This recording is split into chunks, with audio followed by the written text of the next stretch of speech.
Hi everyone, it's Matthew. Hi, it's Greg. And today we are going to talk about Climax, the last long feature of Gaspar Noé. Climax is a movie about a dance group's night gone wrong. It's basically an 88-minute long LSD trip. Can a movie, which basically tries to trick and cheat every single code of cinema that you got used to, still be a valuable work of art? I think it's nice if you begin a bit with Gaspar Noé, if you could say a few words about it. Yes, because Climax is a good symbol of what actually Gaspar Noé is making since a bit more than 30 years. Gaspar Noé is a French-Argentinian director known for creating scandal with his movies, so he has a huge fan base. And he also have a lot of people that are really against his cinema. Climax is a good symbol because, as you mentioned, it's a well-crafted mess. Let's start first with the mess. Why the cinema of Gaspar Noé, and in particular why Climax is a mess. First, in Climax you don't really have an actual plot. You have 30 minutes exposition when nothing is actually happening. And then it's a bad trip, as you mentioned, for 60 minutes. So you don't really have things are not going. You don't solve things, or you don't. It doesn't grow up, or it doesn't. There is no payoff. It's just bad trip. Indeed. And if you think about it, there were even no professional actors on stage. Of course, there was one, Sofia Boutella, who's known to audiences watching Hollywood movies, but the others weren't professional. They were all amateurs.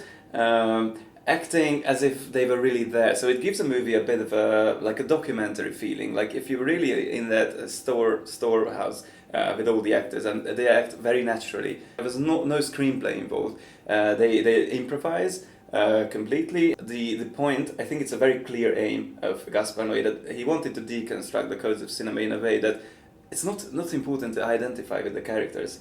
And this really reduces the stake of the movie because you don't feel involved. You're not really engaged in what's happening to these characters. So you don't really know where he brings you, which made things really interesting. And as what we think that it's a well-crafted movie because everything is intentional. So you can see it from the cinematography first. Gaspar Noé is a genius director in the way that he's a genius technical guy. He knows how to make long shots. Cinematic long shots are really the kind of long shot. The dance, actually, the whole choreography you have is shot in once, and it's beautiful Hollywood shot in a way that you can see purely amazing. Then he goes to one discussion to another. The camera is super free. Technically, it's perfect. The light is amazing in this movie.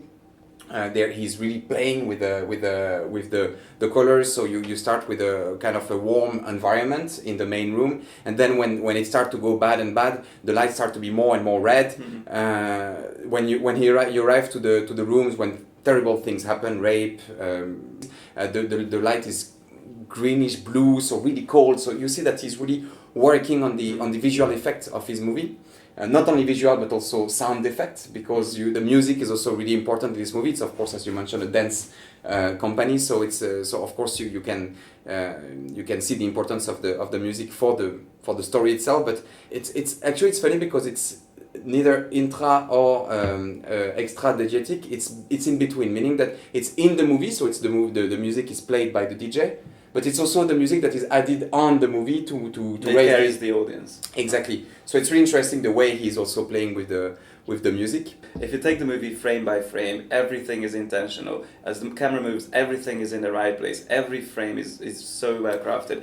I was speaking about the Hollywood shot, but even at the end, when you go back to more like the Noé style, meaning the Steadicam style, when he has the camera on the shoulder, and you can feel that the camera is going a bit everywhere, but actually everything, as you mentioned, in the right is place. Perfectly well thought. Yeah, you can go into this movie to look for cuts and edits, and it's a difficult task to do.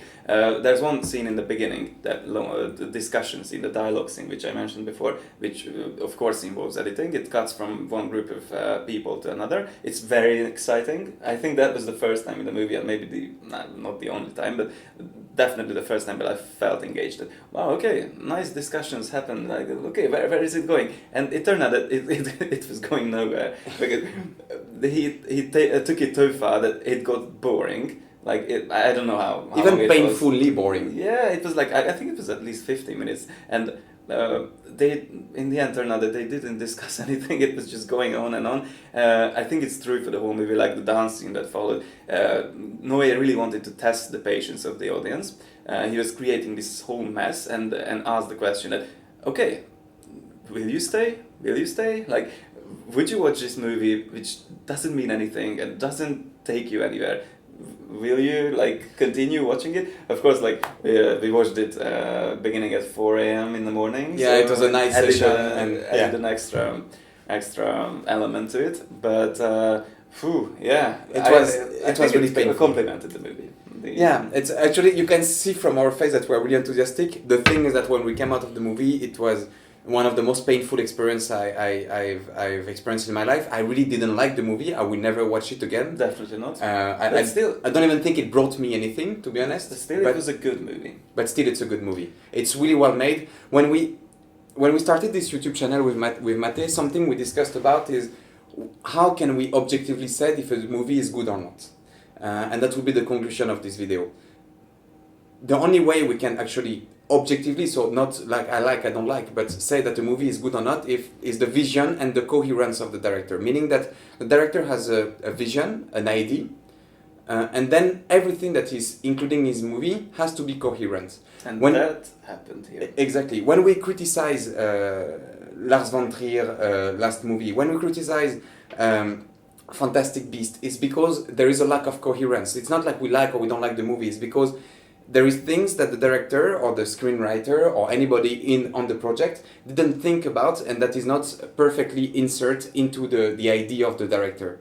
Here, we have to say that I really hated the movie. I think you didn't like it neither. No, as you said, it was a painful experience, but still every element of it served the purpose of the director to show this nightmare, to take you through this fucked up night of all these characters without any climax, or it being a constant climax, as you said, without any escalation of emotions, just literal hell throughout, and it happened. So I will not thank you for this experience, Gaspar Noé, but well done. Don't hesitate to subscribe, to comment, to like, to share. And see you next time. See you soon. Cheers.